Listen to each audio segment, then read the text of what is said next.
What's up, guys? Your boy Benny. It's finally happening. They are replacing Joe Biden. Joe Biden in 2020 predicted that I would have to develop some disease and then I'd be forced to resign, as Kamala Harris cackled next to him and went, yeah, old man. Check out this shocking clip. In private, she'll say, I think we should do A, B, C, or D. Okay. And I'll say, I like A, don't like B and C. Mm-hmm. And it's go, okay. And I told Barack, if I reach something where there's a fundamental disagreement we have based on a moral principle, I'll develop some disease and say I have to resign.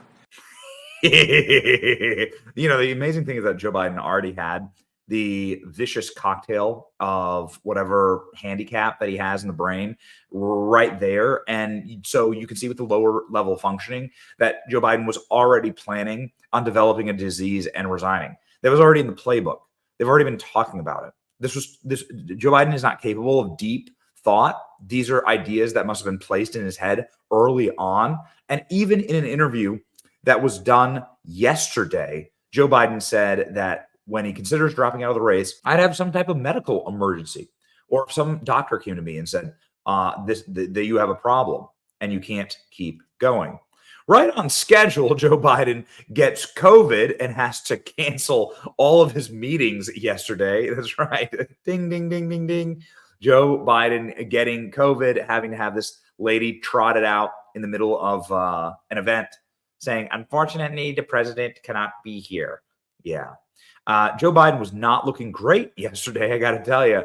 Get a little of this. It looks like it is in slow motion as the president struggles to climb the short staircase up onto Air Force One. You can see right there, pausing entirely at one point, despite telling reporters a few seconds earlier that he felt good. And then Air Force One got him cross country in 3 hours and 48 minutes. So fast that one of the pool reporters said the plane was shaking. But in this video, in the dark, you can see he needed a lot of help getting into his SUV from the Secret Service. Now, while he was inbound, heading east. Ooh, baby. You know what? It's as painful. Check this out. This is Joe Biden getting into the Air Force One. He can barely lift his feet. Check this out. This is Joe Biden coming home on that same trip. Joe Biden can barely move his legs. Look at that. He can barely get his legs to correctly go down the stairs. These are symptoms of something far, far worse. Joe Biden is deeply, deeply unwell. It's an absolute cruelty. How are they going to spin this? It's really funny. They're going to say that surviving COVID is just as heroic as surviving an assassination. These two men are both elderly.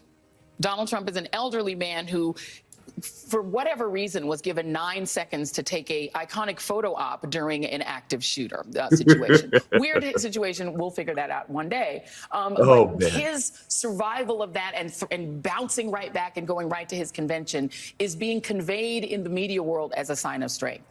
This current president of the United States is 81 years old and has COVID. Should he be fine in a couple of days? Doesn't that convey exactly the same thing? That he Okay, shut up. It's so low IQ. So smooth brain. We had Cash Patel on our show live yesterday when this news broke, and his reaction was absolutely perfect. Biden has tested positive for the virus that Dr. Fauci created. So blame Dr. Fauci.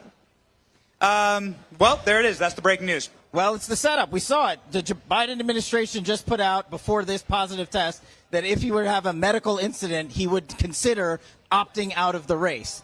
They are working to take him out. COVID is step one, and then they're going to have step two. Wow. And what is step two? Well, it just dropped this morning, actually.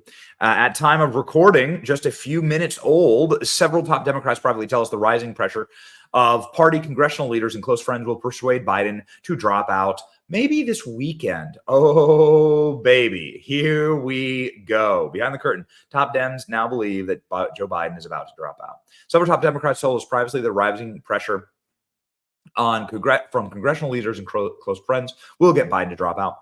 The 81-year-old is now self-isolating with COVID and remains publicly dug in. But it privately tells us he's resigned to mounting pressure, bad polls, and inevitable scrutiny, making it impossible to continue the campaign, Democrats tell us. The private messages distilled the bluntest form. Top leaders of his party and friends and key donors say he cannot win, cannot change public perceptions of his age and acuity, and cannot deliver congressional majorities. Oh, my goodness. What do you mean age and acuity? I saw Joe Biden on TV just seconds ago saying that his Department of Defense secretary, his name's Lloyd Austin, by the way, is the black man. It's all about treating people with dignity. And it's about making sure that, look, I mean, for example, look at the heat I'm getting because I named the Secretary of Defense, the black man. I named Ketanji Brown. I mean, because of the people I've named. Oh, my gosh. The black man. Oh, my goodness gracious. He can't even remember his own Secretary of Defense. Panic pressure campaign is pounding Biden. It's been relentless and coordinated. Senate Majority Leader Schumer told Biden in Rehoboth Beach, Delaware on Saturday, the day of the assassination attempt, that it would be best if he dropped out. He did this in a private meeting. Dems on Capitol Hill want him out, worry they'll lose winnable seats if not. Nancy Pelosi, mastermind behind the campaign to get Biden out, told him that he could destroy Democrats' chances of taking back the House. We're told she's also worried about donations drying up. Hakeem Jeffries delivered a similar, more subtle message to Biden. Barack Obama spoken loudly with his silence. Former aides are trashing Biden in public. Bill and Hillary Clinton are doing what Obama's doing. So are former aides. We're increasingly top Biden aides, including ones who initially urged him to fight after his disastrous debate, are saying now when, if not, Biden is announcing he's dropping out. We're told that behind the curtains, 18 days ago, Democrat officials said Biden will not be dragged off the stage. The goal was to let him walk off the stage. Dude can't walk. Okay? The dude can't. What do you mean walk off the stage? Look at this guy. He can't walk. The Biden-Harris campaign is not working through any scenarios in which President Biden is not at the top of the ticket, though, according to them seconds ago. So that's great news. I'm telling you, it's great news. I want Joe Biden at the very top of the ticket, even if Joe Biden cannot get up to the very top or bottom of the stairs. So, yes, this follows a considerable amount of news that broke yesterday that Schumer is now calling for Biden to drop out, that Adam Schiff is now calling for Biden to drop out. This is going to be a tough pill to swallow here. And that Pelosi is calling for Joe Biden to drop out, even as Joe Biden, after saying that he would reevaluate his presidential campaign after if he had a medical emergency, suddenly gets COVID. Biden will drop out of the race soon. Kamala will likely be the replacement. This is certainly what the media are trying to project here, which is a absolute desperate attempt, but probably to lose with more dignity or something. I'm not exactly sure what Kamala Harris would bring you. 79% of Democrats approve of Harris replacing Biden as he steps aside. All right. Well, so you have Pelosi, Chuck Schumer, Barack Obama, everybody standing against him, including his own pundits, including the pundits on TV. Pelosi told Biden that he cannot win. Biden responded with defensiveness. This is amazing. I just love it. So the jack wagon Joe Biden that we've all gotten to know, the visceral, evil, embittered, old, cretinous, corrupt man, now it's turning back on Democrats. They projected that on the country. They damn near destroyed the country, brought our entire nation to the brink. And now they're the ones who are suffering. It's amazing. Listen to this. A bullet couldn't stop Trump. A virus just stopped Biden. You've got the nominees of this party getting their butts kissed. Biden's getting his butt kicked by his own party. The Democrats are coming apart. The Republicans are coming together. Why are they coming apart? Well, because you ran a guy with dementia for power. That's what you did. You ran a guy who deserved to be in a care home. And we've been saying this for so long. And if you need any further proof of that, here we go. They can't take their kids to a movie or a ball game, memories that last with you. What do you tell them? Well, I tell them what's happening is inflation is coming down. It is coming down. You have 16 Nobel laureates in economics saying that it's coming down.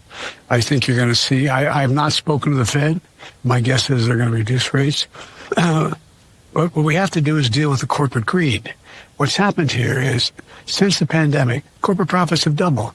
For example, I want to make sure that you can't have corporations that own apartment complexes cannot raise rent beyond 5% in any 1 year. Period. I want to see to it that we're going to build 20 million new homes. Yeah. Okay. All right. Good luck on beating the Alpha Lion, ladies and gentlemen. Joe Biden can't take the stairs while Donald Trump took a bullet and wanted to continue the speech. That's what's amazing. It's your boy Bandy. Like, share, and subscribe. See you.